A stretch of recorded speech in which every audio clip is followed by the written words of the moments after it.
आज मी तुम्हाला दाखवणार एक पुलाव ज्याच्यात खूप सारं प्रोटीन आहे. तर बघूया कसा केला जातो सोया पनीर पुलाव. पुलाव करण्यासाठी आपल्याला इथे सोया भिजवायचा आहे. सोया भिजवण्यासाठी मी थोडं गरम पाणी घेतलेलं आहे. इकडे मी 1.5 कप बासमती तांदूळ घेतलेला आहे जो आपण 20 मिनिटं भिजत ठेवणार आहोत. आपण पनीर फ्राय करून घेऊया. इथे मी घेतलेलं आहे 100 ग्रॅम्स पनीर ज्याचे मी छोटे छोटे क्यूब्स केलेले आहेत. तर आपण त्यांना शॅलो फ्राय करूया. पॅनमध्ये घेतलंय 1-2 चमचे तेल.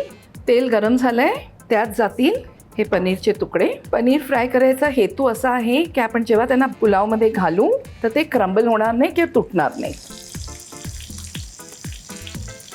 तुम्ही पाहू शकता आपण पनीर गोल्डन ब्राऊन कलरला फ्राय केलेलं आहे. तर आपण ते बाजूला काढून घेऊया. सगळी पूर्वतयारी आपण करून घेतलेली आहे. आता आपण घेऊया एक कढई. त्यात जाईल 2 चमचे तेल. तेल गरम झालंय, त्यात जाईल 1 तुकडा दालचिनी, 5-6 लवंगा, 8-10 मिरीचे दाणे आणि 1 तमालपत्र. 1 मोठा चमचा आलं लसूण हिरवी मिरचीची पेस्ट. ती आपण चांगली फ्राय करून घेऊया. त्यात जाईल 1 मोठा बारीक कापलेला कांदा. फ्राय केलेला कांदा मऊ झालेला आहे. त्यात आपण घालूया भिजवलेला आपण निथळून घेतलेला तांदूळ. तांदूळ आपण कांद्यावरती चांगलं मिक्स करूया. तांदूळ छान भाजला गेला आहे. आता त्यात आपण घालूया पाणी उकळलेलं.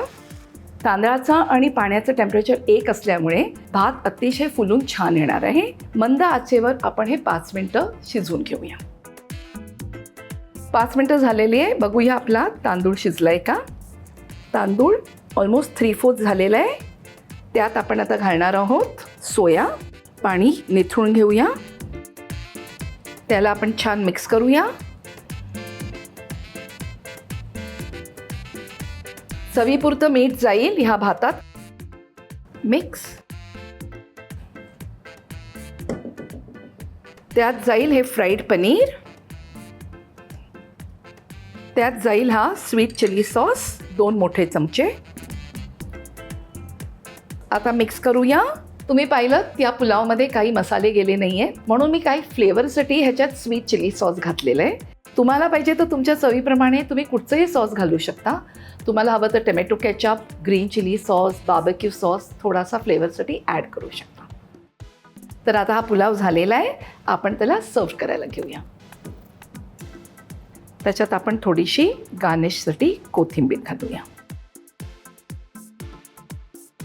आज मी तुम्हाला अतिशय सोपी रेसिपी पुलावची शेअर केली आहे. त्यामुळे टिफिनला सकाळच्या घाईत हा खूप सोपा पडतो. तुम्हाला आवडली असेल तर मला कमेंट बॉक्समध्ये कळवा. अशाच सोप्या रेसिपीसाठी रुचकर मेजवानीला फॉलो करा, लाईक करा, शेअर करा आणि सबस्क्राईब करा.